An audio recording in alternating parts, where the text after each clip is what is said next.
దేవుడు మనందరం క్షేమంగా ఉన్నాం. అంటే చాలా ప్రాంతాల్లో వర్షాలతో తుఫానులతో చాలా ప్రాంతాలు అల్లకల్లోలంగా ఉన్నాయి. కానీ దేవుడు మనల్ని ప్రేమించి మనల్ని ఇంకా కూడా తన కృప కింద దాచిన దేవుని మనము స్తుతించే వారమై ఉన్నాం. ఈరోజు దేవుని వాక్యం నుండి కొన్ని విషయాలు మనం నేర్చుకుందాం. అంశం ఏంటంటే, చిన్న చిన్న వాటిని వాడుకున్న దేవుడు. చిన్న చిన్న వాటిని వాడుకున్న దేవుడు.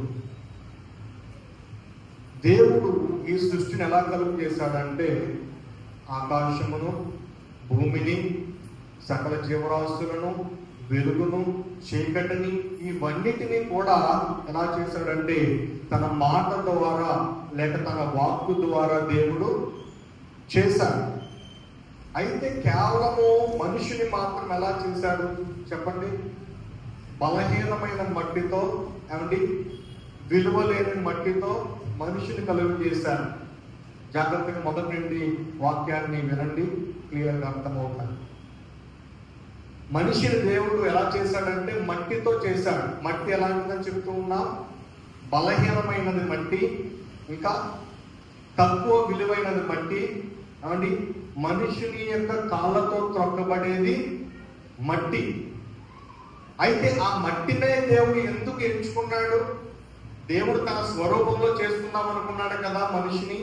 తన స్వరూపంలోనే చేశాడు కదా దేవుడు. కాబట్టి ఆయన చేయాలనుకుంటే బంగారముతోనో లేకపోతే వజ్రాలతోనో వైడూర్యాలతోనో ఏదైనా కాస్ట్లీ పదార్థాలతో తయారు చేయొచ్చు కదా మానవుని. ఈ యొక్క పక్షులను, జీవరాశులను, సృష్టిలో జంతువులన్నింటినీ చేసి వాటిలో ప్రాణాన్ని దేవుడు పెట్టాడు. ఎలా పెట్టాడు? ఒక మాట ద్వారా, ఒక వాక్కుతో ఆయన వాటిని సృష్టించాడు. మనిషిని కూడా ఒక వాక్కుతో సృష్టించకుండా దేవుడు కేవలము మట్టితో తయారు చేయడానికి కారణం ఏంటి? మట్టి చిన్న పదార్థమే, తక్కువ విలువ ఉన్నదే. కాబట్టి ఒక ట్రాక్టర్ బంగారం కొనాలంటే ఎంత ఉంటుంది రేటు? చాలా రేటు ఉంటుంది. కానీ ఒక ట్రాక్టర్ మట్టి కొనాలంటే చాలా సులభం. ఎందుకంటే చాలా తక్కువ విలువ మట్టి అనేది. కానీ దేవుని స్వరూపంలో చేసుకుందాం అనుకున్నాడు కదా. ఈ మహాదేవునికి అసాధ్యమైనది ఏమన్నా ఉంటుందా అంటే ఉండదు. పరలోకం అంతా కూడా బంగారంతో నిండి ఉంటుంది కదా. ఆ బంగారంతోనే దేవుడు మనిషిని చేయొచ్చు కదా.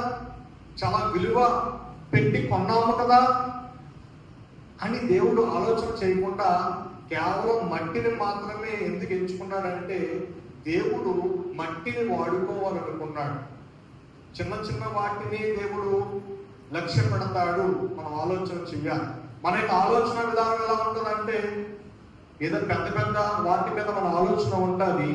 పెద్ద పెద్ద వస్తువుల మీద, సామాగ్రి మీద, లేకపోతే పెద్ద పెద్ద బంగ్లాల మీద మనకు ఆలోచన ఉంటుంది. కానీ దేవుడి యొక్క ఆలోచన చిన్న చిన్న వాటి మీద ఉంటుంది. అందుకే దేవుడు అంటా ఉంటాడు, నా ఆలోచనలో మీరు ఉండాలి, నా ఆలోచనల చొప్పున మీరు నడవాలి, నా ఆలోచనలతో మీరు బ్రతకాలి. ఆయన ఆలోచనలో మనం నడవాలి అంటే మనలో చాలా చిన్న మనస్సు, దీన మనస్సు ఉండాలి. ఎందుకంటే చిన్న చిన్న వాటి మీద దేవుడి యొక్క ఆలోచన విధానం ఉంటుంది. కానీ మనిషి యొక్క ఆలోచన ఎలా ఉంటుందంటే పెద్ద పెద్ద వాటి మీద ఉంటుంది. దేవుడు మొదటిగా దేన్ని వాడుకున్నాడంటే మట్టిని వాడుకున్నాడు. ఆదికాండము 2వ అధ్యాయము 7వ వచనం చూసుకుంటే, పేజీ నంబరు 2, ఆదికాండము 2వ అధ్యాయం 7వ వచనంలో, దేవుడైన యెహోవా నేల మట్టితో నరుని నిర్మించి వారి నాసికారంధ్రములలో జీవవాయువును ఊదగా నరుడు జీవాత్మ ఆయను. తన స్వరూపంలో చేసుకుందాం అనుకున్న దేవుడు మట్టితో ఒక బొమ్మను చేశాడంట. మట్టితో ఒక బొమ్మను చేసిన తరువాత వానికి నాసికారంధ్రములో జీవాత్మను ఊదగా నరుడు జీవాత్మ అయ్యాడు అని వ్రాయబడి ఉన్నది. మట్టి బొమ్మను చేసి, ఇందాక చదువుకున్నాం 53వ కీర్తనలో, దేవుడు లేడని బుద్ధిహీనులు తమ హృదయంలో అనుకుంటున్నాను చూసాం. చాలా మంది అంటారు యేసు ప్రభు లేడండి, దేవుడు అనేవాడే లేడండి అని చాలా మంది అంటూ ఉంటారు. కానీ వారు ఆలోచించవలసింది ఏంటంటే, దేవుడు లేకుండా ఈ సృష్టి ఎలాగ ఆరంభించబడింది, దేవుడు లేకుండా ఈ యొక్క సకల జీవరాశులు ఎలా సృష్టించబడ్డాయి, దేవుడు లేకుండా ఈ చెట్లు ఫలవృక్షాలు ఎలా కలుగజేయబడ్డాయి, దేవుడు లేకుండా ఈ మనుషుడు మొదటి మనుషుడు ఎలా భూమి మీదకి ఉద్భవించాడు అనేది ఆలోచన చేయాలి. ఏదో ఒక శక్తి లేకుండా ఏది కూడా ఈ భూమి మీద ఉండదు. ఈ భూమే లేదు. దేవుడు అనుకున్నప్పుడంట భూమి నిరాకారంగా ఉందంట. కాబట్టి దేవుడు దీనిని ఒక ఆకారంలో తయారు చేశాడు. ఒక ఆకారంలో ఉండాలని చెప్పి పెట్టాడు. ఒక ఇల్లుని మనం కొనుక్కున్నాం అనుకోండి, లేకపోతే ఒక ఇల్లుని మనము కట్టుకున్నాం అనుకోండి, ఎలా పెట్టుకోవాలనుకుంటాం? దాన్ని చాలా శృంగారంగా మనము దాన్ని కట్టుకోవాలనుకుంటాం, దాన్ని పెయింటింగ్లు వేస్తాం, బయటికి ఆకారం బాగుంటుంది, కానీ లోపల మనం ఏం పెడతామంటే సామగ్రిని పెడతాం. ఇక్కడ టీవీ పెట్టాలని, ఇక్కడ ఫ్రిడ్జ్ పెట్టాలని, ఇక్కడ గ్యాస్ స్టవ్ పెట్టాలని, లేకపోతే ఇక్కడ ఫ్యాన్ పెట్టాలని, ఇక్కడ ట్యూబ్ లైట్ పెట్టాలని మనం పెడుతూ ఉంటాం. ఇల్లు కట్టుకొని అలా కేవలం వదిలిపెట్టే ఉంటాం. అలాగే దేవుడు ఈ సృష్టిని కలుగు చేసిన తర్వాత, భూమిని ఆకాశాన్ని కలుగు చేసిన తర్వాత దేవుడు ఏం చేశాడంటే ఈ భూమి మీద మనుషులు చేయబడ్డానికి ముందు వారు తినడానికి భుజించడానికి ఆహారం కానీ జంతువులు కానివ్వండి ఇవన్నీ సృష్టించాలని ఎంతో అందమైన సృష్టిని దేవుడు తయారు చేశాడు. కానీ ఈ అందమైన సృష్టిని చూసినప్పుడు, ఈ యొక్క జంతువులను జీవరాశులను చూసినప్పుడు దేవుడు లేడు అని ఎలా మనుషుడు చెప్పగలుగుతూ ఉన్నాడు? మనిషిని కలుగు చేసే ముందు దేవుడు వీళ్ళందరినీ కలుగు చేశాడు. తర్వాత మనిషిని మట్టి బొమ్మగా తయారు చేసి వారి నాసికారంధ్రములో జీవాత్మను వదగా మనిషి జీవాత్మ అయ్యాడు అని బైబిల్లో వ్రాయబడి ఉన్నది. ఈ బైబిల్లో వ్రాయబడిన ఏ వాక్యము కూడా ఊరికనే దేవుడు రాయించలేదండి. దీనికి ప్రతిదానికి ఆధారాలు ఉన్నాయి. దేవుడు రాయించిన ప్రతి ఒక్క మాటలకు చరిత్ర ఉన్నది. మనము బయట హిస్టరీ చదువుకుంటే, చరిత్ర చదువుకుంటే బైబిల్లో ఉన్నారన్నీ హిస్టరీలో ఉంటాయి. అంటే శాస్త్రజ్ఞులు చాలా మంది కనుగొంటూ ఉన్నారు ఇవన్నీ బైబిల్ ప్రకారమే జరిగినాయి అని వారు కనుగొంటూ ఉన్నారు. ప్రియ సహోదరి సోదరుడా, చాలా మంది అంటూ ఉంటారు, అండి దేవుడే కదా ఆయన మరణించడానికి కారణం ఏంటి, దేవుడే కదా ఆయన చెప్పిందలా జరుగుతుంది కదా అంటే, మనిషి పెట్టే బాధ వల్ల లేకపోతే మనిషి చేస్తున్న పాపం వల్ల మనిషి యొక్క జీవితానికి లేకపోతే మనిషి యొక్క పాపానికి ప్రాయశ్చిత్తంగా ఆయన రక్తాన్ని చిందించాడు.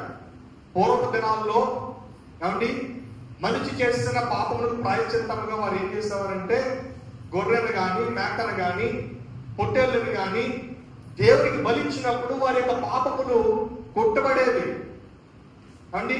పాపము లేని వారిగా వారు కనిపించేవారు జంతువులు బలించినప్పుడు. కానీ దేవుడు అనుకున్నాడు ఈ జంతువులు బలి ఇవ్వడం కాదు, కానీ ఎంత బలించినా సరే మనిషి యొక్క పాపము మనిషి యొక్క హృదయంలో తలస్తున్న అటువంటి భయంకరమైనటువంటి పాపమును విడుదల చేయాలి అంటే గొర్రె మేకల రక్తం వల్ల కాదు, కానీ దేవుడైన నేనే నా కుమారుని పంపించి మనుషులందరి కోసం నేను ప్రాణాన్ని అర్పించవలసిన పరిస్థితి ఉంది, కాబట్టి నేను నా కుమారుని భూమి మీదకి పంపిస్తానని చెప్పి దేవుడు యేసు ప్రభువుని భూమి మీదకి పంపించి తన యవ్వన కాలంలో సువార్తను ప్రకటించిన తరువాత కాబట్టి ఆయన తర్వాత మళ్ళీ ఎక్కడికి వెళ్ళాలి, దేవుడి దగ్గరికి వెళ్ళిపోవాలి కదా.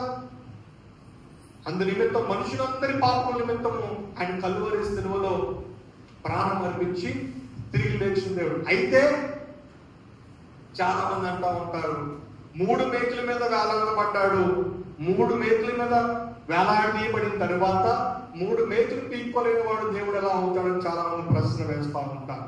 ప్రియులారా, మీరు గమనించవలసింది ఏంటంటే 3 మేకుల మీద వేలాడదీయబడ్డ గొప్పతనం కాదు, కానీ 3 రోజుల తర్వాత ఈ భూమి మీద బ్రతికిన మనుషుడు కానీ బ్రతికిన దేవుడు కానీ ఎవరైనా ఉంటే అది కేవలము మనం నమ్ముకున్న యేసయ్య మాత్రమే.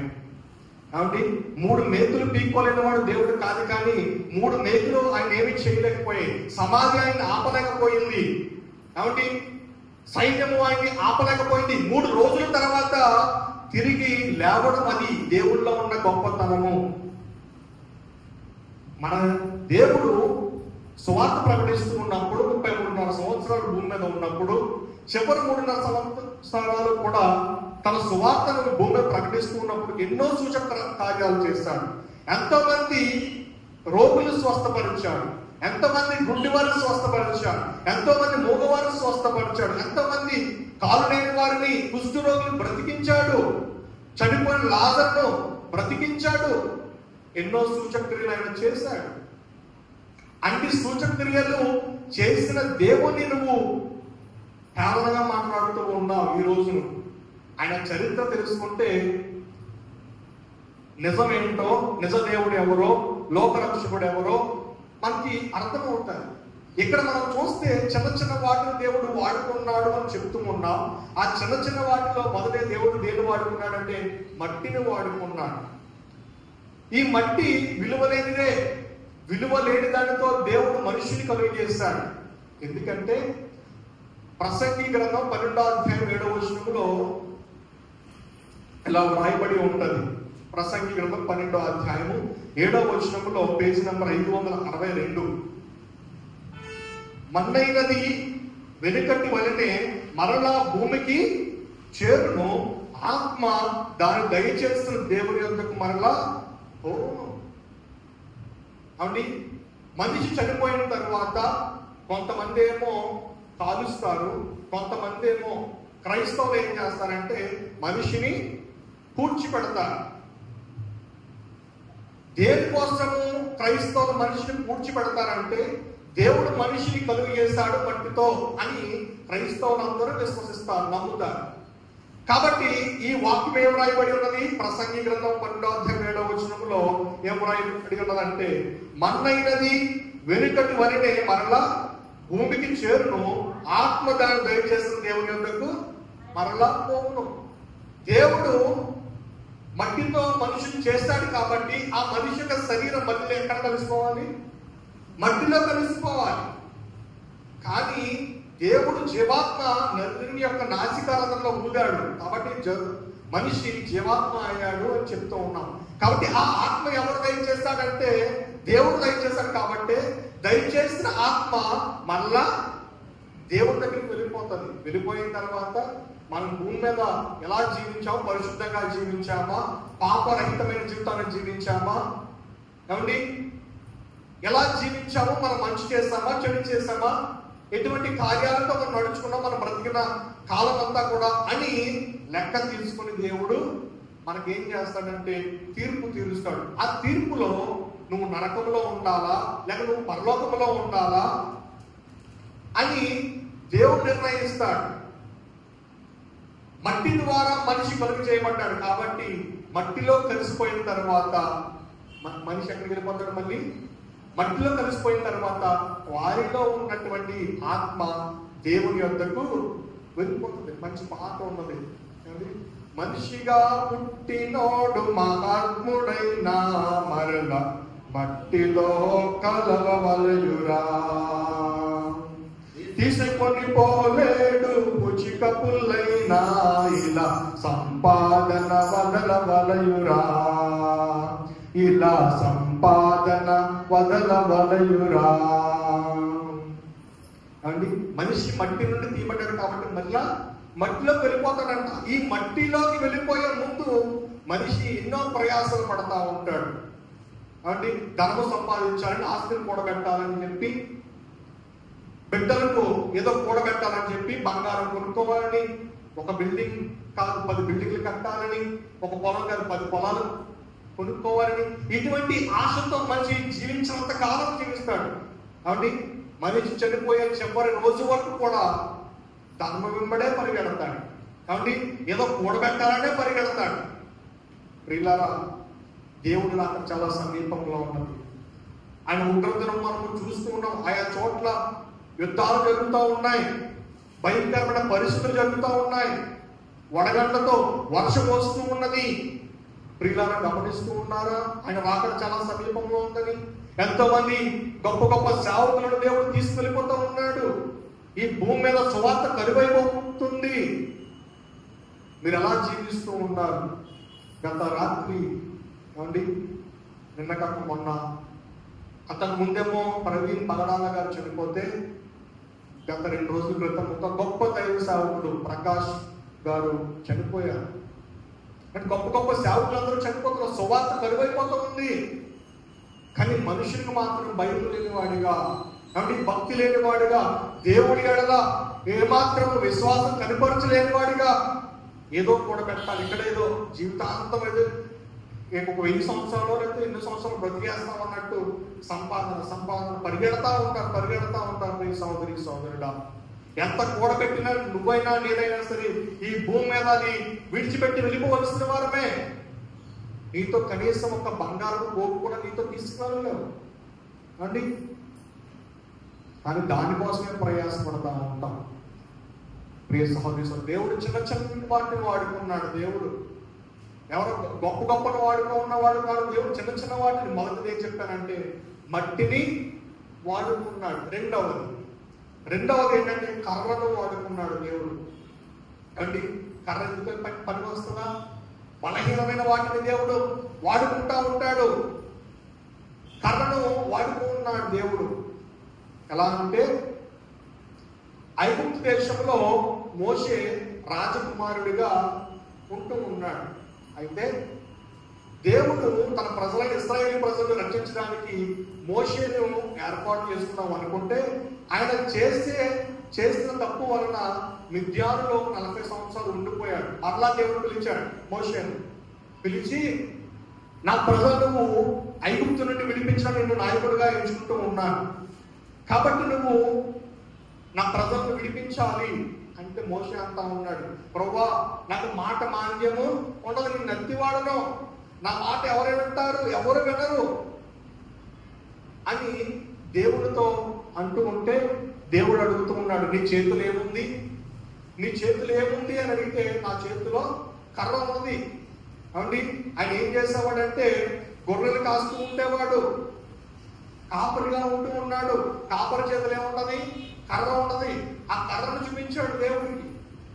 కర్రను చూపించినప్పుడు దేవుడు అంటాడు, అది అలా పాడేసాయి, అది పాము అయిపోతుంది. ఆయన చేతులు ఉన్న కర్రను పాడేయగానే పాము అయిపోతుంది. ఈ సూచిక చేసిన వెంటనే అంటాడు మోషే, ప్రభువా నేను నీ ప్రజల పక్షాన ఉంటాను అని చెప్పి ఐగుప్తు దేశము నుండి విడిపించడానికి ఇశ్రాయేలు ప్రజలు ఎంతో కష్టపడతాడు. అంటే ఫరో సైన్యంతో చాలా కష్టపడతాడు, ఫరోతో చాలా కష్టపడతాడు, ఆ యొక్క ఐగుప్తు దేశం వారితో చాలా కష్టపడతాడు. అయినప్పటికీ కూడా ఇశ్రాయేలు ప్రజలు వాడు విడుదల చేయడానికి మాత్రం ఏమాత్రం ఒప్పుకోరు. ఎన్నో సూచనలు, ఎన్నో అద్భుతాలు దేవుడు కనపరిచినప్పటికీ కూడా ఫరో హృదయము నానాటికి కూడా ఏమైపోతా ఉందంటే కఠినమైపోతా ఉన్నది. ఆ సందర్భంలో ఒకరోజు దేవుడు ఫరోతో మాట్లాడి ప్రజలందరినీ విడిపించడం మంచి మనసు దయచేస్తాడు. అయితే ప్రజలందరినీ తీసుకొని వెళ్ళిపోతున్నప్పుడు ఏమండి, ఎర్ర సముద్రము ఎదురొచ్చింది ఇశ్రాయేలు ప్రజలకు. మోషేకి ఎర్ర సముద్రం ఎదురొచ్చింది. వెనకేమో మరలా ఈ ప్రజలందరూ వెళ్ళిపోతే, ఐగుప్తు దేశాన్ని విడిచిపెట్టి ఈ ఇశ్రాయేలు అందరూ వెళ్ళిపోతే మాకు వెట్టి చాకరీ చేసేవారు ఎవరు, మా ఇటుకలు మోసేవారు ఎవరు, మాకు కాపలాలు ఉండేవారు ఎవరు, మాకు బానిసలుగా బ్రతికేవారెవరు అని చెప్పి దురాలోచనతో ఎలాగైనా సరే మళ్ళీ ఇశ్రాయేలు ప్రజలను పట్టుకోవాలి, వెనక తీసుకురావాలి, చంపేయాలి అనే ఆలోచనతో, దుష్టమైన ఆలోచనతో ఈ యొక్క ఫరో సైన్యం వేసుకొని వెనక పరిగెడుతూ వస్తూ ఉంటే రథాలతో, కాబట్టి ఇశ్రాయేలు ప్రజలకి భయం వేసింది.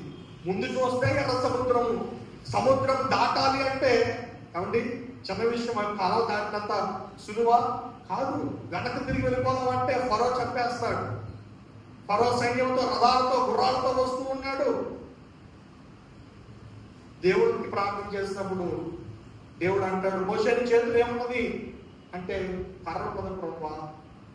అయితే కర్రను ఆ యొక్క ఎర్ర సముద్రం మీద పెట్టు అనగానే దేవుని మాటను చెవియొగ్గి ఏం చేశాడంటే మోషే ఎర్ర సముద్రం మీద చెయ్యి అలా పెట్టి కర్రను చూపించగానే ఏమైంది? ఎర్ర సముద్రం 2 పాయలుగా విడిపోయి ప్రజలందరూ కూడా ఆరిజ్ఞానంలో నడిచినట్టుగా నడిచి వెళ్ళిపోయారు. దేవునికి స్తోత్రం, హల్లెలూయా. దేవుడు వాడుకోవాలంటే ఏ వస్తువుతో అయినా వాడుకుంటాడు. ఒక సందర్భంలో దేవుడు అంటాడు ప్రజలతో, మీరు కనుక నన్ను స్తుతించకపోతే ఇక్కడ ఉన్న మట్టి లేకపోతే ఉన్న చెట్లు వృక్షాలు నన్ను స్తుతిస్తాయి. దేవుడు వాడుకోవాలంటే దేనినైనా వాడుకోగలడు. నీ స్తోమతను చూసో, నీ పరిస్థితులను చూసో, నీ అందాలను చూసో, లేకపోతే నీకున్న జ్ఞానమును చూసో కాదు. దేవుడు ఎన్నిక లేని వారిని ఎన్నుకొని పనికి రానటువంటి వారిని ఎన్నుకొని పనికొచ్చే వారిగా దేవుని మహిమాత్మే వాడుకున్నాడు. బైబిల్లో చదువు లేని వారిని దేవుడు వాడుకున్నాడు, పనికి రానటువంటి వస్తువులను దేవుడు వాడుకున్నాడు. కాబట్టి నిర్గమకాండము 4వ అధ్యాయము 2వ వచనం మనం చూద్దాం. నిర్గమకాండము 4వ అధ్యాయము 2వ వచనం, పేజీ నంబరు 47.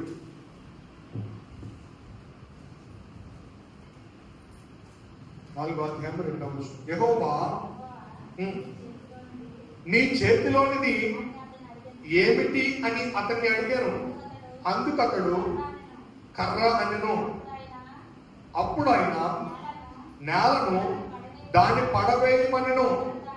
అతడు దానిని నేల మీద పడవేయగానే అది పాము ఆయను. దేవునికి స్తోత్రం. అలాగే నిర్గమకాండం 14వ అధ్యాయం 16వ వచనం చదవండి.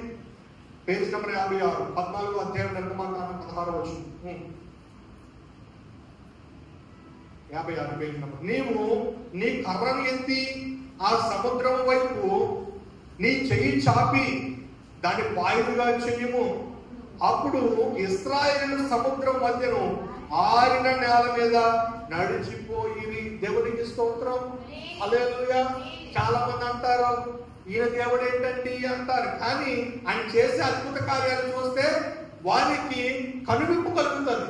ఇది కట్టుకథ కాదు. ఎర్ర సముద్రం 2 పాయలుగా విడదీయబడడం కట్టుకథ కాదు.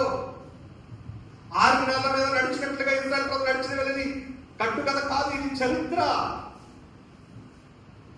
అండి. ఇప్పటికీ కూడా శాస్త్రజ్ఞులు ఆయన ఎర్ర సముద్రములో రెడ్ సీ అంటారు. ఈ రెడ్ సీలో అప్పుడు మునిగిపోయినటువంటి రథాలను తీస్తా ఉన్నారు, సోలాలను తీస్తా ఉన్నారు, చక్రాలను తీస్తా ఉన్నారు. ఇవి ఎవరిని ఎక్కడికి అని వారు పరిశోధన చేస్తే ఇది ఫరో రాజ్యానికి చెందిన వస్తువులు, పరికరాలని వారు గుర్తిస్తూ ఉన్నారు. కాబట్టి ఎప్పుడైతే మోషే చెయ్యి చాపి ఆ కర్రలాగా ఎర్ర సముద్రం పెట్టిన వెంటనే 2 పాయలుగా ఇది విభజింపబడి ఆరిన నేలను వెళ్ళినట్లుగా బైబిల్లో మనం చూస్తూ ఉన్నాం. ప్రజలందరూ కూడా ఆరిన నేల వెళ్ళిపోయారు. వీరు వెళ్ళిపోయిన తర్వాత ఎర్ర సముద్రంలో ఈ యొక్క ఫరో రాజ్యం కూడా పరిగెత్తుకుంటూ వీరు తరుపుకుంటూ వస్తున్నారు. ఎప్పుడైతే ఇశ్రాయేలు ప్రజలు ఈ దాని వైపు చేరిపోయారో తర్వాత ఫరో సైనికులందరూ దాంట్లోకి ప్రవేశించారు. ప్రవేశించిన దేవుడు మళ్ళీ విభజింపబడిన సముద్రాన్ని 2 పాయలుగా చేసిన సముద్రాన్ని 2 ఒకటిగా చేసేసి కలిపివేసినప్పుడు ఫరో సైన్యం మాత్రము రథాలతో సైతము ఈ ఎర్ర సముద్రంలో పడవేయబడి వారు చనిపోయారు. సహోదరుడా, దేవుడు వాడుకోవాలనుకుంటే, దేవుడు తన ప్రజలకు మేలు చేయాలనుకుంటే ఎటువంటి పరికరాన్నైనా సరే దేవుడు వాడుకోగలడు. మన చేతిలో ఉన్నది ఎంత చిన్నదైనా సరే దేవుడు వాడుకున్నప్పుడు అది అద్భుతాలు చేస్తుంది. మనుషులు వాడుకున్నప్పుడు, దేవుడు తన సేవకులు వాడుకున్నప్పుడు ఎన్నో స్వస్థతలు జరిగించుకున్నాడు తన ప్రజల ద్వారా, తన యొక్క సేవకుల ద్వారా. పేతురు యోహాను ప్రార్థన చేసినప్పుడు ఎంతో మంది బాగుపడ్డారు, స్వస్థతలు ఉందారు.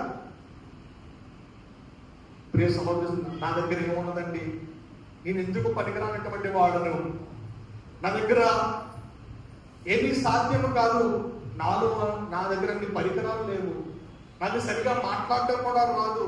మోస కూడా అలాగే అన్నారు కదా, ప్రభా నా మాట మాంద్యం గలవాడను, నేను నత్తివాడను, నాకు ఏమీ చేత కాదు అని అన్నప్పుడు దేవుడు అంటాడు, నేను నీ పక్షాన ఉంటాను, నేను నీ పక్షాన ఉంటాను. మన పక్షాన ఉండేది ఎవరు? క్రైస్తవులు బలహీనులమే, క్రైస్తవులను ఎవరి తృణీకరింపబడిన వారమే, సమాజంలో ఎన్నిక లేని వారమే. అయితే మన పక్షాన ఎవరున్నారంటే దేవుడు ఉన్నాడు. దేవుడు ఉన్నాడు అండి. ప్రియ సహోదరి సోదరుడా, మన పక్షాన దేవుడు ఉన్నాడు అని మనం గుర్తుంచుకోవాలి. ఏదో బలహీనత వచ్చినప్పుడు, కష్టం వచ్చినప్పుడు, బాధ వచ్చినప్పుడు, అండి ఏదైనా ఇబ్బంది వచ్చినప్పుడు దేవుడు మన పక్షాన ఉన్నాడు అని మనము ఆలోచన చేయాలి. ప్రియ సహోదరి సోదరుడా, ఎవరినో చూసి మనం భయపడిపోవాల్సిన అవసరం లేదు. మూడోది ఏంటో తెలుసా? 2 విషయాలు చెప్పాను. చిన్న చిన్న వాటిని వాడుకున్న దేవుడిలో 2 విషయాలు చెప్పాను. మట్టిని వాడుకున్నాడు, మట్టి ద్వారా మనిషిని చేశాడు. కానీ ఆ మనిషి దేవుడు మాట వింటున్నాడు? ఈరోజు వినట్లేదు. దేవుడు తన స్వరూపంలో చేసుకున్నాడు, అయినప్పటికీ మనిషి వింటున్నాడా అంటే వినట్లేదు. గర్వముతో, అహంకారంతో. మొన్న మనిషి అనుకున్నాడు, అమెరికా దేశంలో వాళ్ళు అన్నారు, మా జ్ఞానంతోనే మేము కూడబెట్టుకున్నాం, మా జ్ఞానంతో ఇవన్నీ సమకూర్చుకున్నాం అని.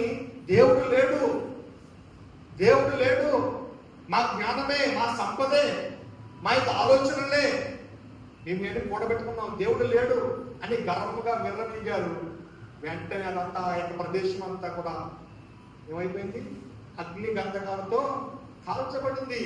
సొదొమ గొమొర్రా అయితే ఎలా అయితే కాల్చబడిందో అట్టి రీతిలో ఆ యొక్క రాష్ట్రం కాల్చబడింది. ప్రియ సహోదరి సోదరుడా, దేవుడిని హేళన చేయొద్దు. నువ్వెవరైనా సరే, ఎంత చదువుకున్నా సరే, ఎంత జ్ఞానం ఉన్నా సరే, ఎంత పలుకుబడున్నా సరే, ఎంత సంపద ఉన్నా సరే, నువ్వు దేవుడిని మాత్రము హేళన చేయొద్దు, ఉగ్రతను కొని తెచ్చుకోడు. ప్రియ సహోదరి సోదరుడా, జాలి గల దేవుడు కదా, ప్రేమ గల దేవుడు కదా. ఆయన గొర్రె పిల్ల వలె వచ్చాడు, ప్రాణాలు అర్పించాడు, తిరిగి వెళ్ళాడు, మళ్ళీ రాబోతూ ఉన్నాడు. గొర్రె పిల్లగా కాదు, కొత్త సింహముగా రాబోతూ ఉన్నాడు. ఎంతకాలము నా ప్రజలు నేను మారుతారు కదా, నా మాట వింటారు కదా అని ఊరికి విడిచిపెట్టాను. కానీ ఇంకా నా మీద తిరుగుబాటు చేసిన వారు వలె నా మాటలు వినని వారిగా ఉంటూ ఉన్నారు. కాబట్టి నేను కొత్త సింహముగా రాబోతూ ఉన్నాను అని చెప్తూ ఉన్నాడు. ఒకవేళ దేవుడు ఉగ్రత మన మీదకి వస్తే మనము ఏ పాటి వారం? ప్రియ సోదరి సోదరుడా, మట్టిని వాడుకున్నాడు దేవుడు. రెండవది కర్రను వాడుకున్నాడు దేవుడు. మూడవది ఏంటో తెలుసా?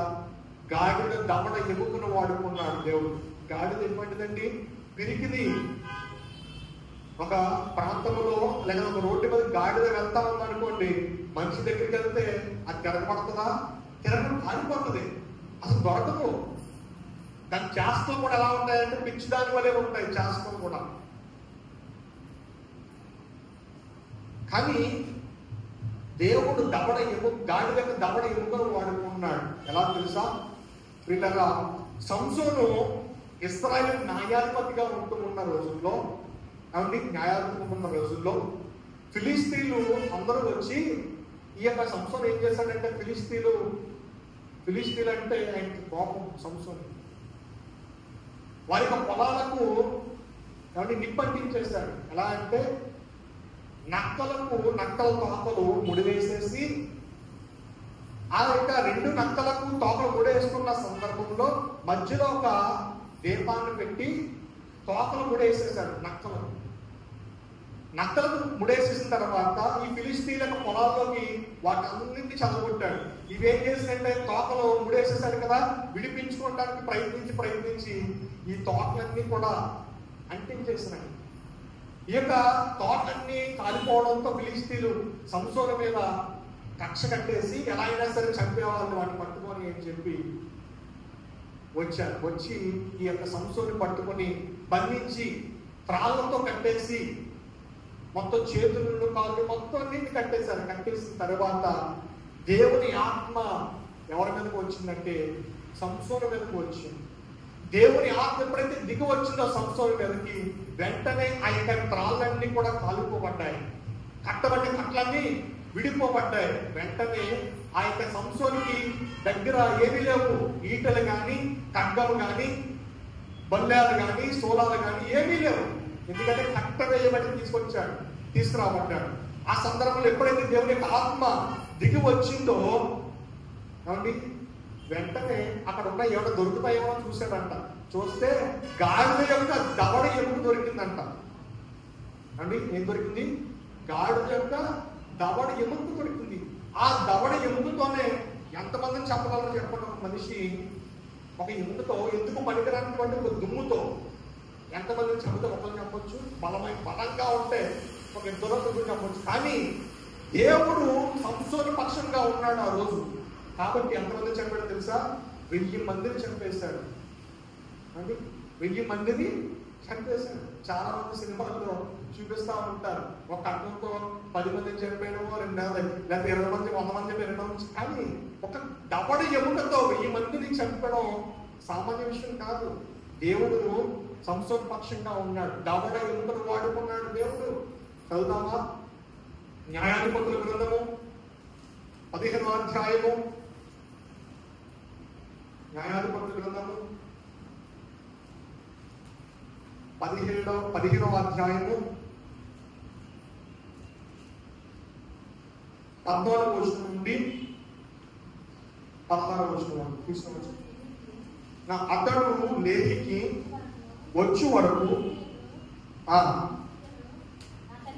అతనిని పట్టుకొని కేకలు వేయగా యెహోవా ఆత్మ అతని మీదకి బలముగా వచ్చినందున అతని చేతులకు కట్టబడిన తాళ్ళు అగ్ని చేత కాల్చబడిన జనుప నారవలే నాయను.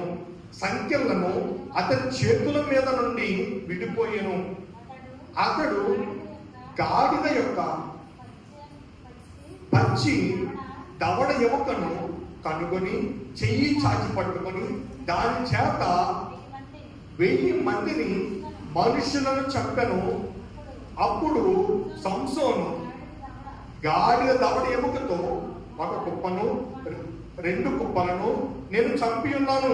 గాడిద దవడ ఎముకతో 1000 మంది నరులను చంపి ఉన్నాను అనెను. అండి ఎంత గొప్ప దేవుడు అండి. గాడిద దవడ ఎముకతో 1000 మందిని చంపగలిగిన సామర్థ్యత సంసోనుకి ఇచ్చాడు. కత్తితో కాదు, ఈటులతో కాదు, ఖడ్గముతో కాదు, కానీ దవడ ఎముకతో చంపేటువంటి దానిగా దేవుడు వాడుకున్నాడు. దేవుడు వాడుకోవాలి అనుకుంటే దేనినైనా వాడుకుంటాడు. మనము లెక్క చేయలేనటువంటి వస్తువులను కూడా దేవుడు వాడు ఎవరైనా ముట్టుకోవడానికి ఇష్టపడతారా? మనిషి దుమ్ముని కానీ, లేకపోతే కుక్క చనిపోయింది, లేకపోతే ఏదైనా చనిపోయింది రోడ్డు మీద, ఏదైనా ఎముక కనబడిందంటే మనిషి ముట్టుకోగలుగుతాడు, దాన్ని ముట్టుకోలేడు. కానీ అటువంటి దానిని కూడా దేవుడు ఏం చేస్తా ఉన్నాడు?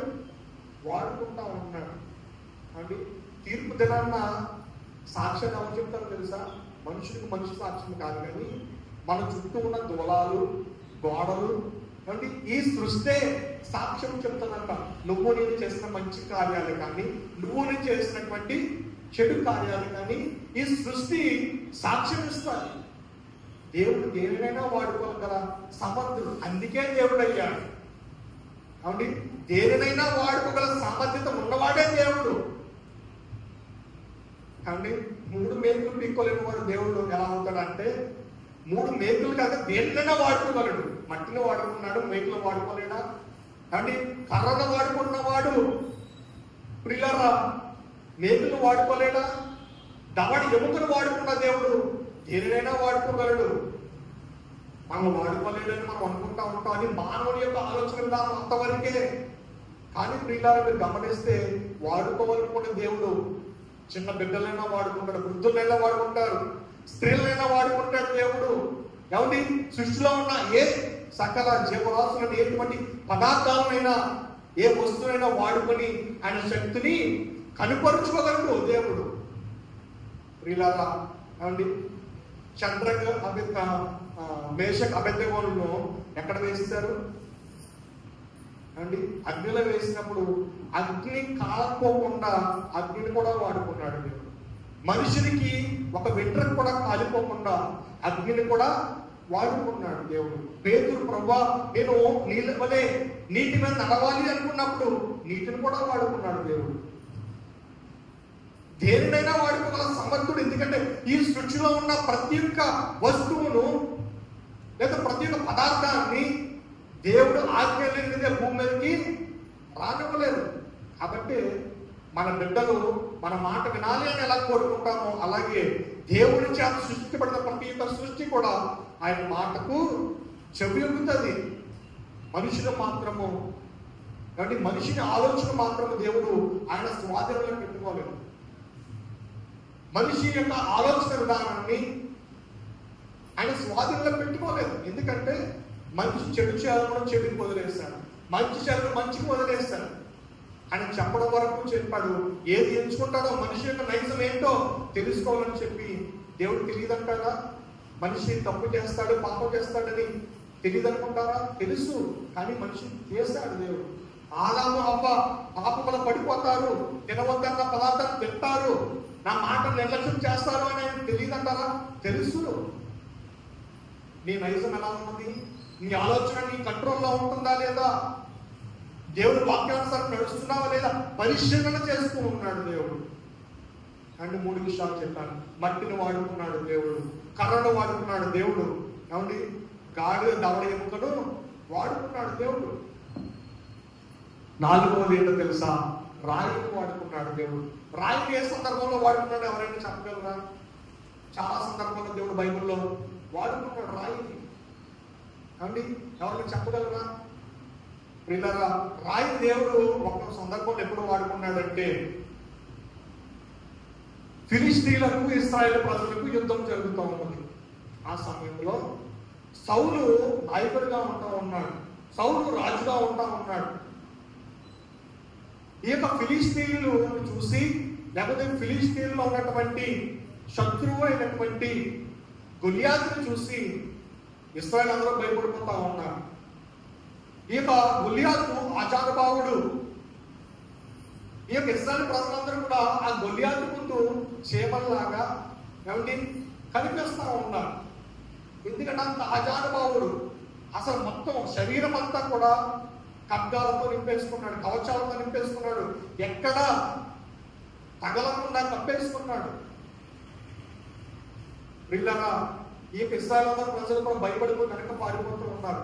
సౌలుకు కూడా ఏం చేయాలో అర్థం కావట్లేదు. ఆ సందర్భంలో ఈ యొక్క దావీదు గొర్రెలు కాపాడేటటువంటి దావీదు ఏం చేశాడంటే అన్నలకు ఆహారం పట్టుకుని ఈ యొక్క యుద్ధ భూమికి వచ్చాడు.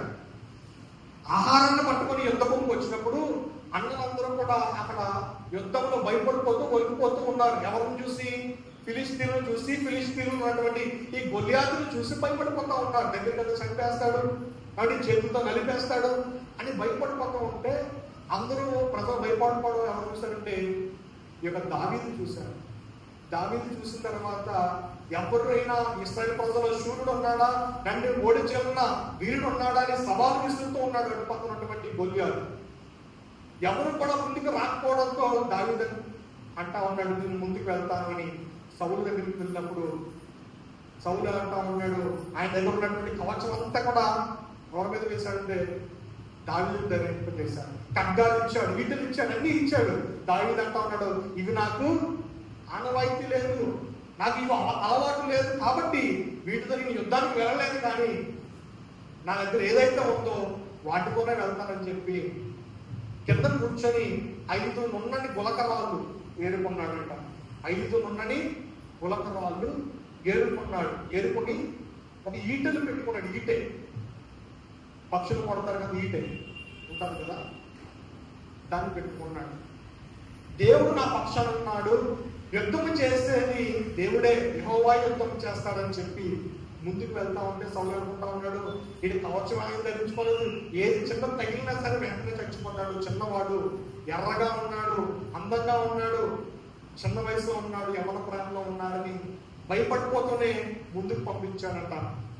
అయితే ఫిలిష్తీయుడు ఆయన గొలియాతు ఉన్నాడు, ఈయన చాలా అందంగా ఉన్నాడు, నా మీద వస్తున్నాడు ఏంటి, కనీసం ఒంటి మీద సరైనటువంటి వస్త్రధారణ లేదు, ఇలా వస్తున్నాడేంటి, పాపం బలైపోతాడు, ఎర్రని వాడు, చక్కగా అందంగా ఉన్నాడు. చదువుకున్నాం 1 సమూయేలు గ్రంథము సమూయేలు మొదటి గ్రంథము 17వ అధ్యాయము 49వ వచనం, పేజీ నంబరు 239. మొదటి సమూయేలు గ్రంథము 17వ అధ్యాయం 49వ వచనం.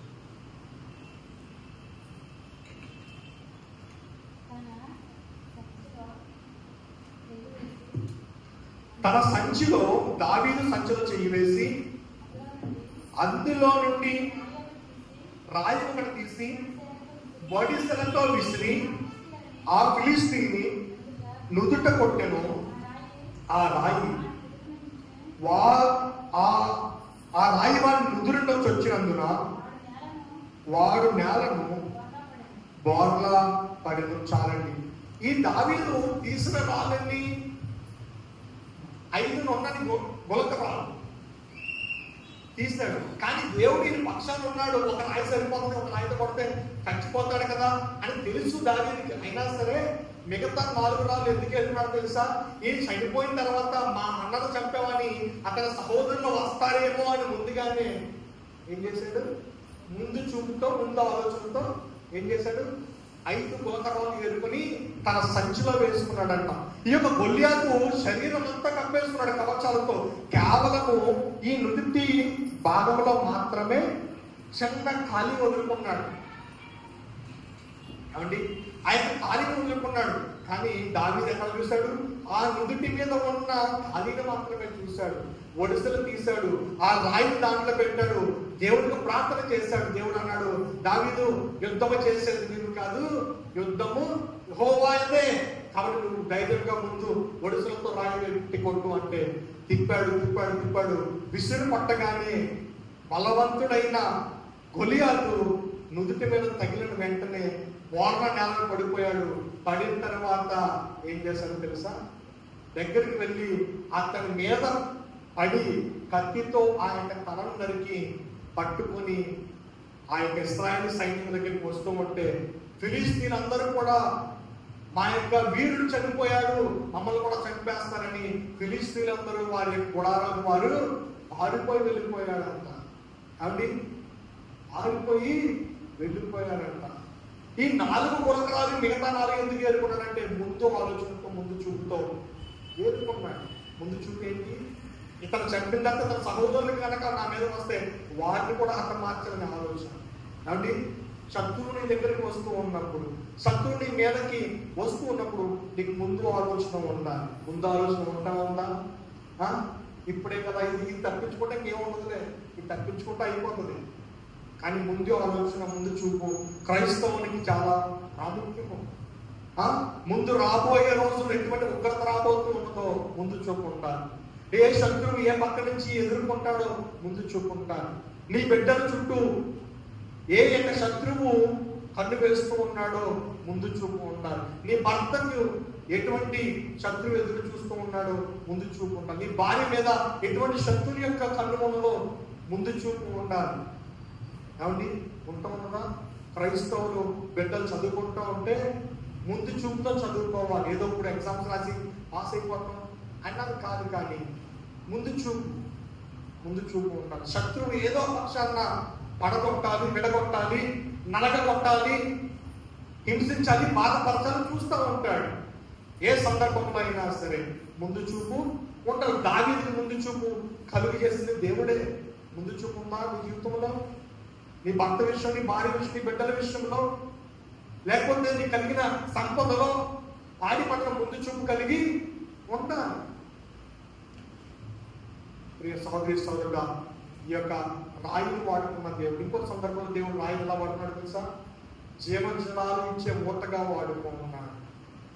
రాయిని ఎలా వాడుకున్నాడంటే జీవజలాలు ఇచ్చే మూటగా వాడుకున్నాడు.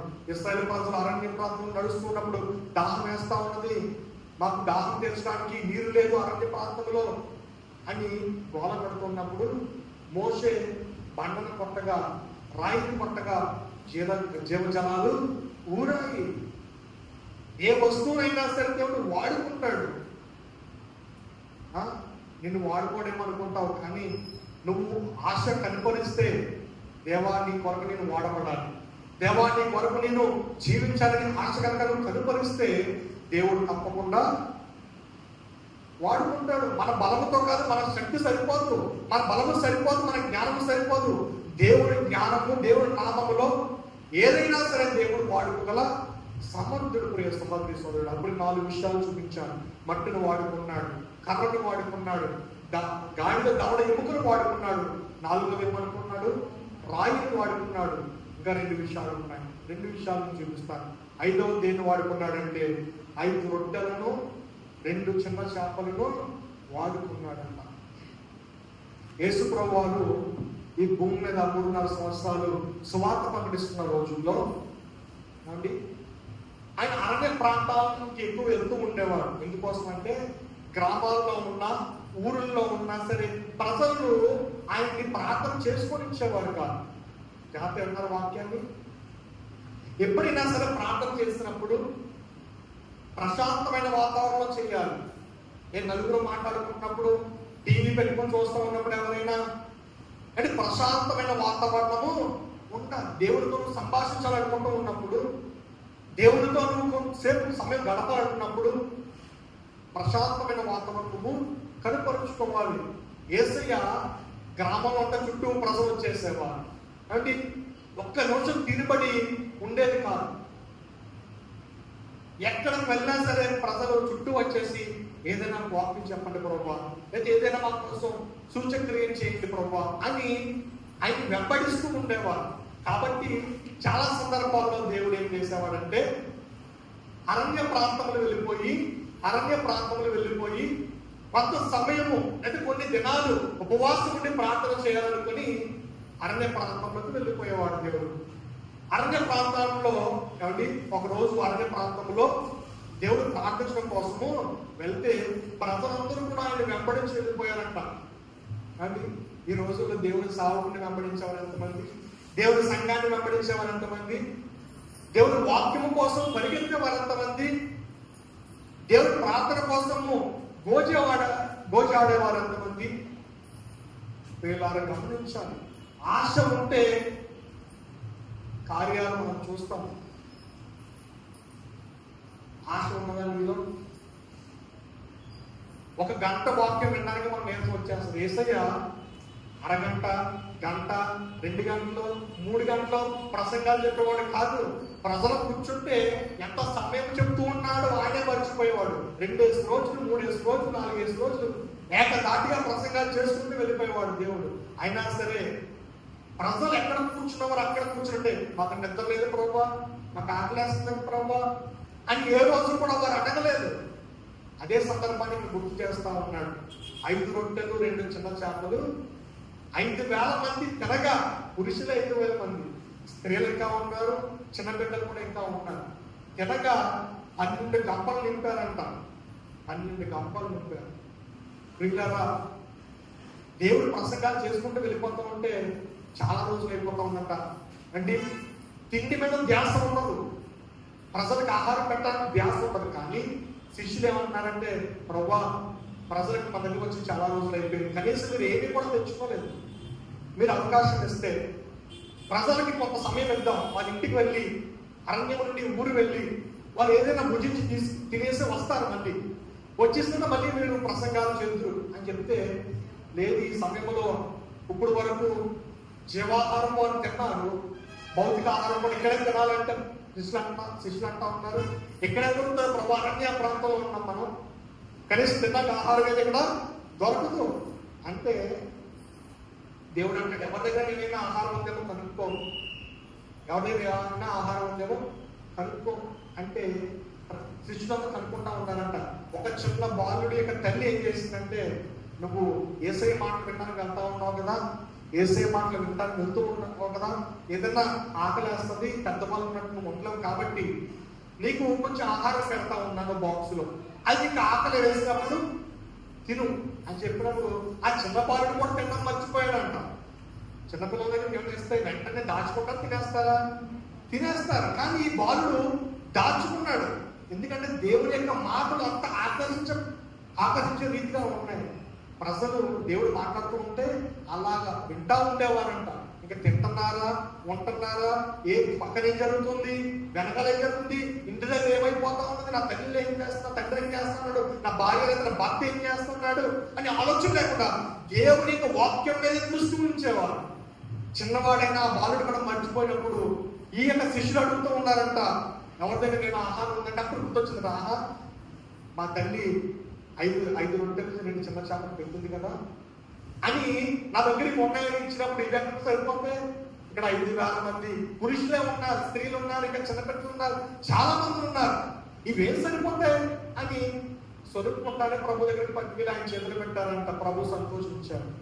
చిన్నవారిని దగ్గర ఉన్నటువంటి మనస్తత్వాన్ని చూసి, మనసును చూసి సంతోషించాడు దేవుడు. వెంటనే అది ఆయన చేతులు పెట్టగానే ప్రభువు ఏమిటి ఆకాశం వైపు చేతులు ఎత్తి వాటిని దీవించి ఆశీర్వదించి ప్రజలందరికీ పంచిపెట్టమన్నాడు. ఇంకా శిష్యులు అనుమానంతో ఉన్నారు. ఆయన ఇచ్చినప్పుడు కూడా ఆయన చేతులు పెట్టినప్పుడు ఎన్ని ఉన్నాయి, ఎన్నైతే ఇచ్చారన్నే ఉన్నాయి. ఆయన మళ్ళీ శిష్యుల చేతులు పెట్టినప్పుడు ఎన్ని ఉన్నాయి, అన్నీ ఉన్నాయి. కానీ పంచి పెడుతూ ఉన్నప్పుడు పంచి పెడుతున్నారు కానీ దీన్ని తరిగిపోవట్లేదండి అండి. 5 రొట్టెలు తీసి పంచి పెట్టడం మళ్ళీ 5 రొట్టెలు వచ్చేస్తాను, 5 రొట్టెలు పంచి పెట్టడం మళ్ళీ 5 రొట్టెలు వచ్చేస్తాను. ప్రియులారా, అలాగ పంచిపెట్టిన తరువాత ప్రజలందరూ సంతృప్తిగా తిన్న తర్వాత తిని ఎక్కువైపు ఏం చేస్తారు తెలుసా, తినదాంట్లో చిన్న ముక్కలు పాడేసి వాళ్ళు నేను తినలేక రండి. పాడేసిన ముక్కలు తీసి గరిగా ఒక గొప్పగా చేర్చినప్పుడు 12 గంపలు ఎత్తారంట. చదువులో ఒక మాటను మత్తయి సువార్త 14వ అధ్యాయము, మత్తయి సువార్త 14వ అధ్యాయము 17వ వచనము.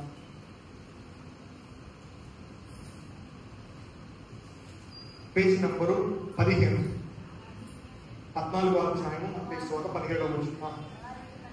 వారు ఇక్కడ మన యొక్క 5 రొట్టెలను 2 చేపలను తప్ప మరేమీ లేదని ఆయనతో చెప్పిరి.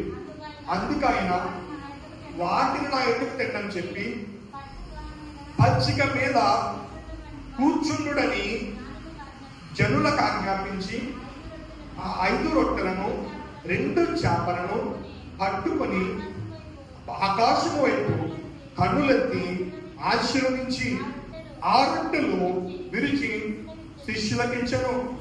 శిష్యులు జనులకు వడ్డించి వారందరూ తిని తృప్తి పొందిన తరువాత మిగిలిన ముక్కలు 12 గంపలు నిండా ఎత్తిరి. స్త్రీలను పిల్లలను గాక తినిన వారు ఇంచుమించు 5,000 మంది పురుషులు. ఎంత గొప్ప దేవుడు అండి, ఎంత అద్భుత కార్యాలు చేసే దేవుడు అండి. ఇప్పుడు మాట్లాడాలి ఎవరైనా సరే, ఈ యొక్క సందర్భాన్ని గుర్తు తెచ్చుకుని మాట్లాడాలి. 3 మేకులు పీకోలేని వాడు దేవుడు అనేవారు. ఈ సందర్భాన్ని గుర్తు తెచ్చుకుని మాట్లాడాలి. ప్రియులారా, దేవుడు ఉన్నటువంటి గొప్పతనాన్ని మనుషులు ప్రశ్నించడానికి వారి జ్ఞానం సరిపోదు. నువ్వేదో జ్ఞానవంతుడిని బలవంతుడిని అని విర్రవీగుతూ ఉండవచ్చు, కానీ దేవుడు చేసిన అద్భుతాలు చూస్తే నీకు కంటి చూపే కానీ నోటి మాట ఉండదు. 5 రొట్టెలు 2 చిన్న చేపలు నీకు సామర్థ్యం అయితే, లేదా ఎవరికైనా సామర్థ్యం అయితే జరిగించి చూపించి అప్పుడు మాట్లాడు. కానీ అద్భుతాలు జరిగినాయా? మనకి దేవుడు చేసిన అద్భుతాలు ఎక్కడ జరిగినాయండి? 2 పాయలుగా దేవుడు సముద్రాన్ని చేశాడు. 5 రొట్టెలు 2 చిన్న చేపలు 5,000 మంది పురుషులు తినగా ఇంకా 12 గంపలు ఎత్తారు. ప్రియ సహోదరులు, అటువంటి గొప్ప దేవుడు నువ్వు నేను కలిగి ఉన్నావు. నీకున్న నాకున్న సమస్య చూసి నువ్వు నేను భయపడిపోవచ్చు. దేవుడి చేతిలో మనం కలిగి ఉన్న ఆయన చేతిలో పెడితే పాడి పంటే కానీ, నీ అనారోగ్య సమస్య కానీ, నీ రాబడి కొంచెమే కానీ, ఏదైనా సరే దేవుడి యొక్క చేతిలో పెడితే దేవుడు బహుగా ఆశీర్వదిస్తాడు. నీ కుటుంబం వారు మాత్రమే కాదు, నీ బంధువులే నీ స్నేహితులు ఎంతమంది దాన్ని తిని తృప్తి పొందినా సరే నీకు ఇంకా మిగిలిపోతుంది. అట్టి రీతిలో దేవుడు ఆశీర్వదిస్తాడు. కానీ మనం ఏం చేయాలి? ఆయన చిన్న పెట్టుకున్నటువంటి మనస్తత్వం మనకు ఉండాలి. కాబట్టి పెద్దల దగ్గర కూడా ఏదో ఉండే ఉంటుంది. కాబట్టి చిన్న బిడ్డ తెచ్చుకున్నాడు, కానీ పెద్ద 5,000 మంది పురుషులు, ఇంకా వారికి 5,000 మంది భార్యలు అనుకోనండి. బిడ్డలు ఈ రోజులంటే ఒకరిద్దరితో ఆపేస్తారు. ఆ రోజుల్లో 10 మంది 12 మంది బిడ్డలు ఉండేవారు. కనీసం ఇద్దరు చూసుకుని లెక్కేస్తున్నాం, వాళ్ళ 10,000 మంది, 20,000 మంది దగ్గర ఉన్నారే. 20,000 మందిలో ఏ ఒక్కరు కొంచెం ఆహారం కూడా తెచ్చుకుని ఉంటారంటారా? తెచ్చుకుని ఉంటారు. కానీ ఆ రోజు కూడా ఈ రోజు ఎలాగే దాచిపెట్టుకుంటా ఉంటారు. నేనే తినాలి, నా కుటుంబమే బ్రతకాలి, ఇంకెవరో తినకూడదు, ఇంకెవరో బ్రతకూడదు అనే ఆలోచన ఆ రోజుల్లో కూడా ఉండే ఉంటుంది. కానీ దేవుడు ఏం కోరుకుంటున్నాడంటే ఈ చిన్న బిడ్డలకి ఎటువంటి మనస్తత్వం ఉండదు, అటువంటి మనసు కలిగి ఉంటారు. ఒకనొక సందర్భంలో దేవుడు అంటాడు, చిన్న బిడ్డల దగ్గర ఆయన దగ్గర రానివ్వకుండా ఉంటే వారిని ఆటంకపరచవద్దు, వారి మనస్సు మీరు కలిగి ఉంటేనే పరలోక రాజ్యానికి వారసులు. వారి మనసు కలిగి ఉండాలి. మనం అంటే కలంకము లేని మనసు కలిగి ఉండాలి వారి వల్లే. సహోదరి సహోదరుడా, అటువంటి మనసు కలిగి ఉన్నామా?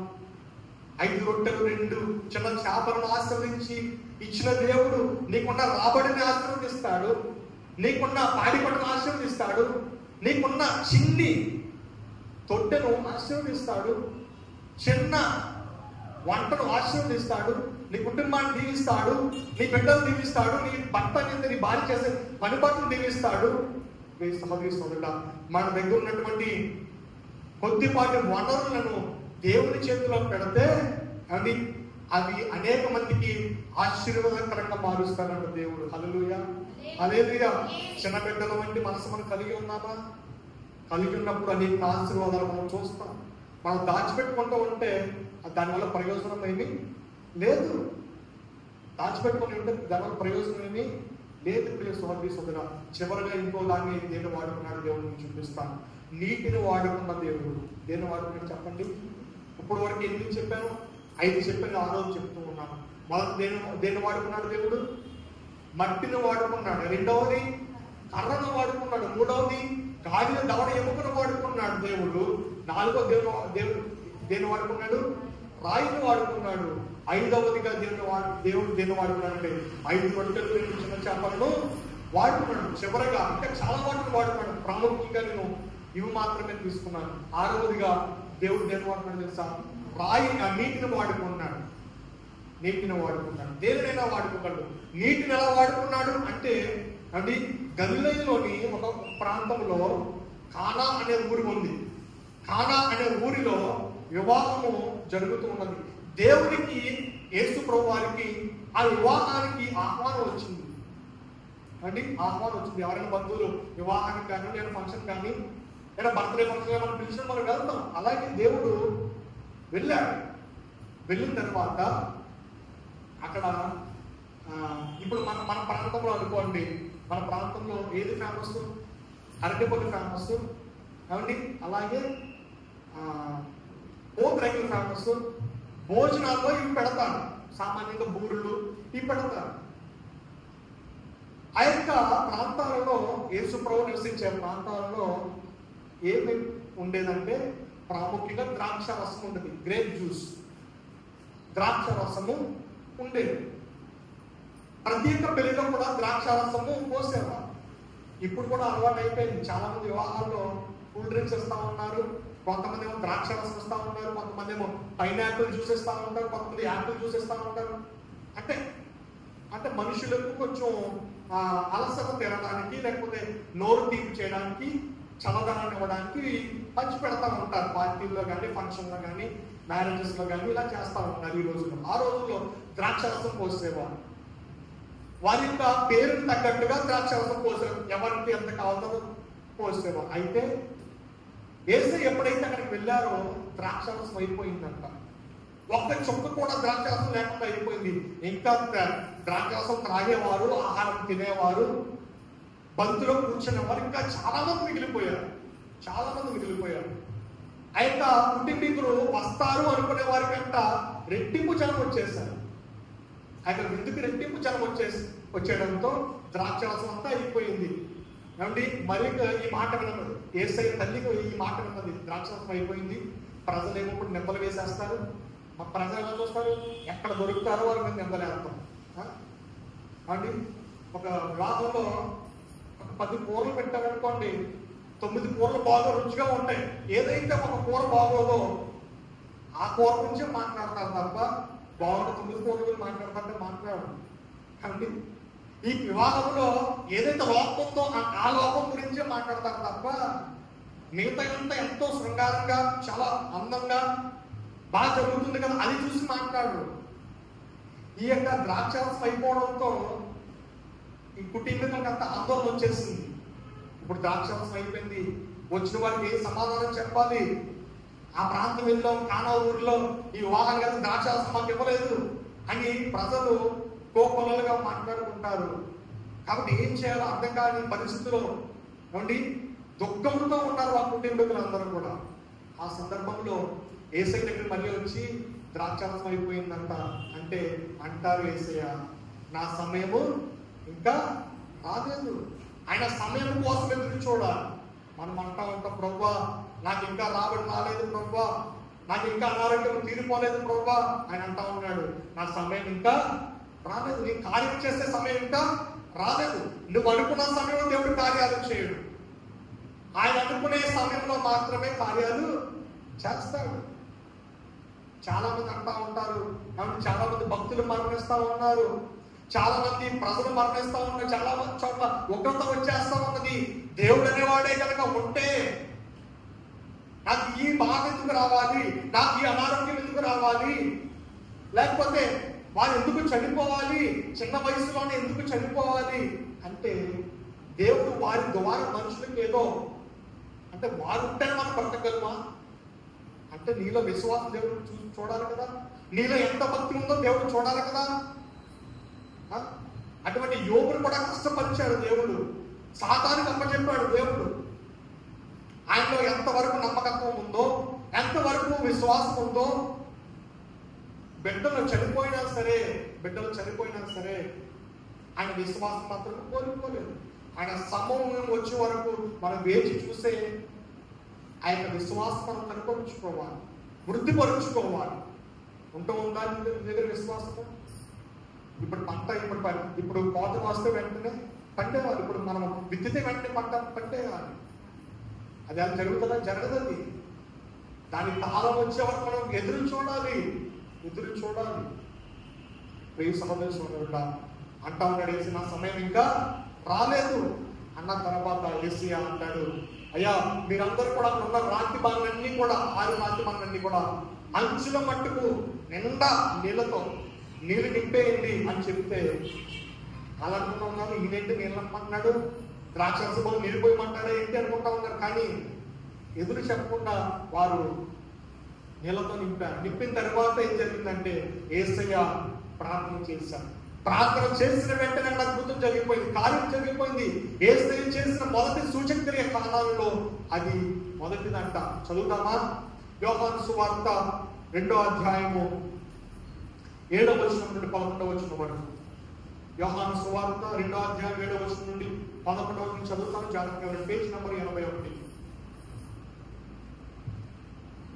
యేసు ఆ బాణలు నీళ్ళతో నింపుడని వారితో చెప్పగా వారు వాటిని అంచుల మట్టుకు నింపి, అప్పుడు ఆయన వారితో నిరుపుడు ముంచి విందు ప్రధాని యొద్దకు తీసుకుని పొండని చెప్పగా వారు తీసుకుని పోయి ఆ ద్రాక్షరసం ఎక్కడి నుండి వచ్చినో ఆ నీళ్లు ముంచి తీసుకొని పోయిన పరిచారకులకే తెలిసినది కానీ విందు ప్రధానికి తెలియకపోయిన కనుక ద్రాక్షారసమైన ఆ నీళ్లు రుచి చూచినప్పుడు ఆ విందు ప్రధాని పెళ్లి కుమారుని పిలిచి ప్రతి వాడు మొదట మంచి ద్రాక్షారసం ఉంచుకొని జనులు మంచి ద్రాక్షారసం పోసి జనులు కొద్దిగా ఉన్నప్పుడు జబ్బు రసం పోయిను, నీవైతే ఇది వరకు మంచి ద్రాక్షారసము ఉంచుకొని ఉన్నావని అతనితో చెప్పాను.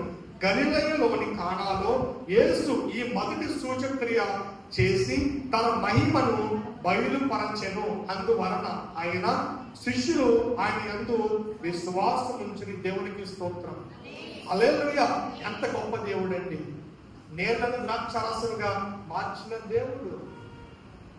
కాబట్టి నీ జీవితాన్ని మార్చగల దేవుడు. నీకున్న పరిస్థితులు మార్చగల దేవుడు.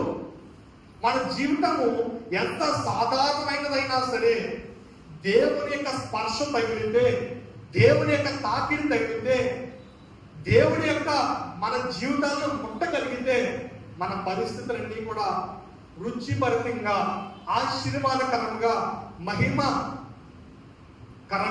దేవుడు చేయగల సమర్థుడు. నేలను అలా స్పర్శ, నీటి స్పర్శను అలా తాకగానే, దేవుడి యొక్క స్పర్శ ఆ నీటి మీద తాకగానే నీదేమైపోయింది? ద్రాక్షారసం అయిపోయిందంట.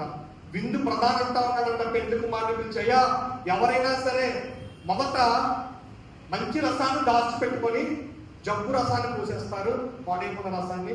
కానీ మీరేంటి ఈ మంచి ఎంత రుచికరమైనటువంటి ఈ ద్రాక్షారసం చివరికి పోస్తా ఉన్నారు, చాలా అద్భుతంగా ఉన్నది అన్న వెంటనే ఏమండి అక్కడ ఎవరైతే పోస్తూ ఉన్నారో వారే చూశారు ఆ క్రియను, ఆ సూచనలు వాళ్ళు చూశారు, శిష్యులు చూశారు.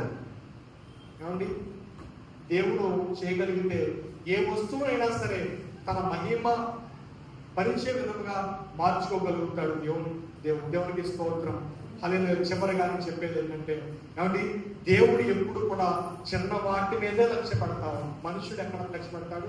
పెద్ద వాటిని లక్ష్య పెడతాడు. ఏమండి మట్టి నుండి మనిషిని చేశాడు, మట్టి నుండి మనిషిని చేశాడు. కర్రతో అద్భుతాలు చేశాడు. అండి కర్రను పడలేక పాము అయిపోయింది. అండి కర్రతో బండను కొట్టగా బండ చేర్చబడి నీరు వచ్చేసింది. కర్రతో ఎర్ర సముద్రం మీద ఎలా చాపగా ఎర్ర సముద్రం 2 పాయలుగా విభజింపబడింది. కాబట్టి గాడిద దవడతో విజయాన్ని దేవుడు దయచేశాడు. అలాగే కాబట్టి రాయితో, నొన్నని గులక రాయితో రాక్షసుడైన ఆ గొల్యాతుడు హతము చేయబడ్డాడు. 5వది ఏంటో తెలుసా? 5 రొట్టెలు 2 చిన్న చేపలు. జన సమూహం అంతటి కూడా అద్భుతకరంగా జరిగేటువంటి పరిస్థితి మనం చూసాం. చివరగా అండి నీటితో ద్రాక్షారసం చేసిన మొదటి అద్భుతము దేవుడిని మనం చూడగలిగాం.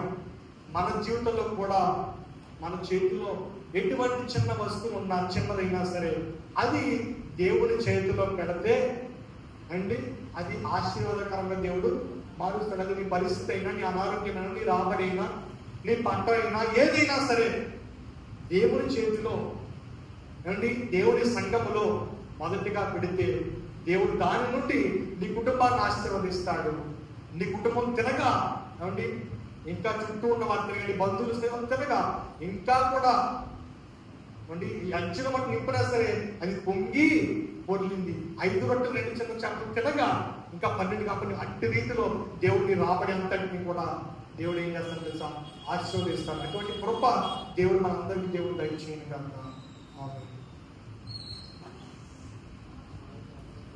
ప్రార్థన చేసుకుంటాం.